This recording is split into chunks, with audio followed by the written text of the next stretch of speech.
안녕하세요 여러분, 선천병원 김상구 원장입니다.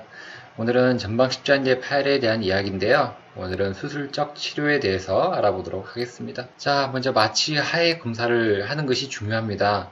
그래서 외래나 병동에서는요, 근육 긴장으로 불안정성 평가가 많이 어렵다 그래요. 너무 아프니까 그래요. 특히 급성기로는 무릎도 부어있고 통증이 있으니까요.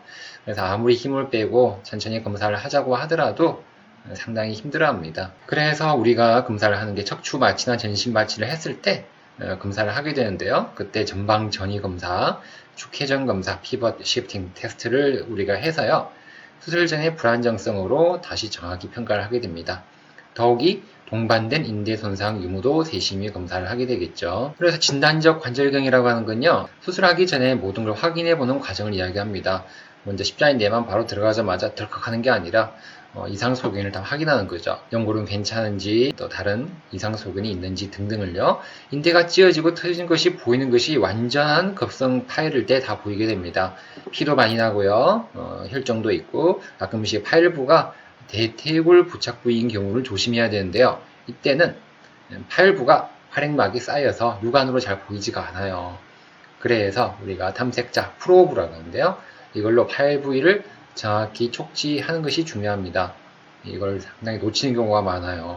외래에서 테스트 했을 때는 양성 소견이 보이는데 MRI를 찍어보면 역시 완전 파열이에요. 근데 다른 병원에서 진단적 관절경을 했는데 괜찮다고 해서 그냥 나오는 경우가 있어요. 하지만 이걸 잘 확인을 해서 완전 파열이라면 수술을 해줘야 되겠습니다. 급성인은 급성으로 전방십자인대 파열이 피가 나고 완전 파열됐죠. 이게 덜컹덜컹 찌어져 있어요. 만성일 때는요, 전방십자인대가 완전 소실이 됩니다. 일부만 조금 남아있거나 일부가 후방 십자인대에 부착이 되는 형태를 보이게 됩니다. 또 연골도 반열성 연골도 파열이 돼서 특히 내측 파열이 가닥가닥 심해진다 그래요. 양동이 손자병 파열이 되거나 또는 사리 형태, 조각 형태 이렇게 쫙쫙쫙 국수처럼 이렇게 됩니다.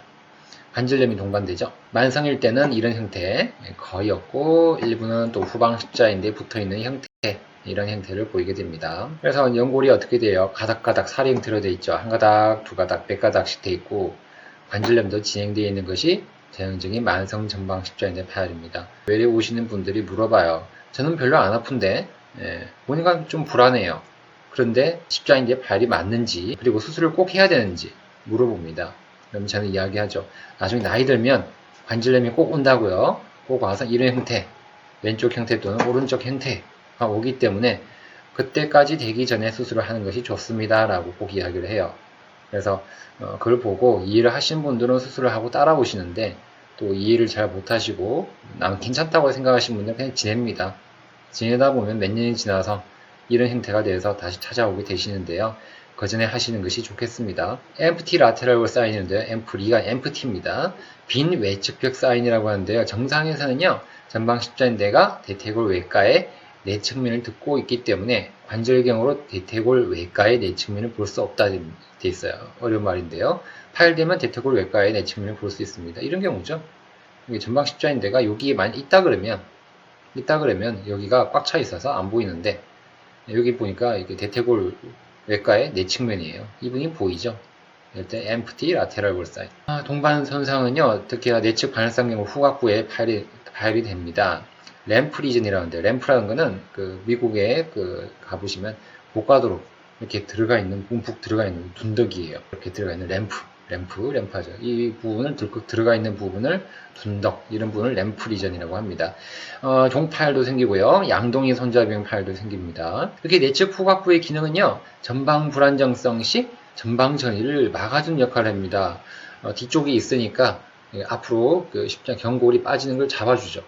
특히 내측 후각부가 중요합니다. 빠지는 걸 잡아주기 때문에 이런 램프 리전, 특히 여기 많이 생기는 거예요. 이게 연골이 있으면 여기 찢어지는 거예요. 여기가 찢어지니까 이게 경골이 빠져나온 걸 잡아주는 그런 중요한 역할을 해주게 됩니다.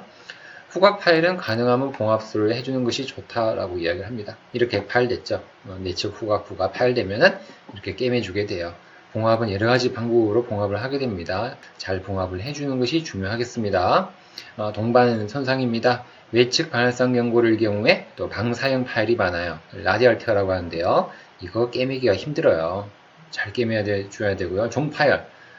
이것도 역시 길이가 길면은 힘들고, 양동이 손자병 파열이 되면 수술할 때 더 힘들어집니다. 이런 경우 길기 때문에 봉합을 하더라도 힘들고, 봉합해도 잘 붙지 않을 수 있기 때문에 재활할 때 조심해서 잘 붙기 위해서 노력을 해야 되겠습니다. 특히나 뒤쪽 후각 기시부 파열, 이때는 봉합술을 꼭 해줘야 됩니다. 해줘야만이 후프 텐션, 후프 텐션이라는 거는 퉁실퉁실 이렇게 쿠션이죠. 후프 텐션을 회복해주기 때문에, 그래야만 뒤쪽이 있어야 이렇게 빠지는 걸 잡아줘요. 피버 시프팅, 축 회전, 이런 검사 이렇게 이야기했었죠. 요거를 막아주게 됩니다. 그래서 결국 뭐냐면요, 내측 후각부 램프리전, 종파열 이런 부위를 꼭 봉합을 해주고 전방전이를 막아주는 역할을 해주고요. 내측 후각부는. 그리고 외측 후각부는 피버 시프팅을 잡아줍니다. 이해되시죠? 꼭 기억하실게요. 내측은 전방전이, 외측은 피부 시프팅입니다. 이 두 가지를 꼭 잡아줘야 되겠습니다. 외측에 이렇게 라디알 테어라 그래요. 이런 부분을 우리가 봉합을 해주게 됩니다. 이런 식으로 봉합이 잘 됐죠. 그래서 이 봉합이 사실은 이게 좀 힘들다 그래요. 이런 형태가 찌어지면은 봉합이 힘들어서 보통 병원에서 수술을 봉합을 안 하고 그냥 놔두는 경우가 많습니다. 놔두는 경우가 많은데 꼼꼼하게 잡아서 봉합을 잘 해주셔야 되겠습니다. 절흔 성형술이라고 해요. 나치플라스티라고 하는데요. 깎아주는 거예요. 뼈를요. 목적은요, 대퇴골 외과의 후방 피질골을 확보해서 수술을 잘하고 재파열을 막아주는 역할을 해주게 됩니다. 대상은요, 과간 절언이 협소할 때, 골극이 있다든지 만성 파열일 때 이때 해주게 되는데요. 볼까요? 이렇게 과간 절언이 많이 튀어나와 있죠. 십자인대를 꽉 누르고 있어요. 전방 십자인대를. 아프겠죠? 이럴 때 깎아줘서 이렇게 절언 성형술을 해줘서 좋은 위치를 확보해 주게 됩니다. 이렇게 클 경우에는 꼭 해줘야만이 재파열의 빈도가 떨어진다라고 이야기하죠. 감사합니다. 전방 십자인대 파열 수술 시 꼼꼼한 검사 및 동반 손상에 대해서 알아봤습니다. 공부 많이 되고 계시죠? 그렇다면 역시 구독, 좋아요, 알람은 꼭 해주셔야 되겠습니다. 오늘도 영상 잘 보셨다면 공부 많이 하시고 전방 십자인대 파열로 수술을 하실 분들, 그리고 앞으로 수술을 하셨던 분들까지 많은 도움이 됐으면 좋겠습니다. 쾌유룹입니다. 안녕히 계십시오.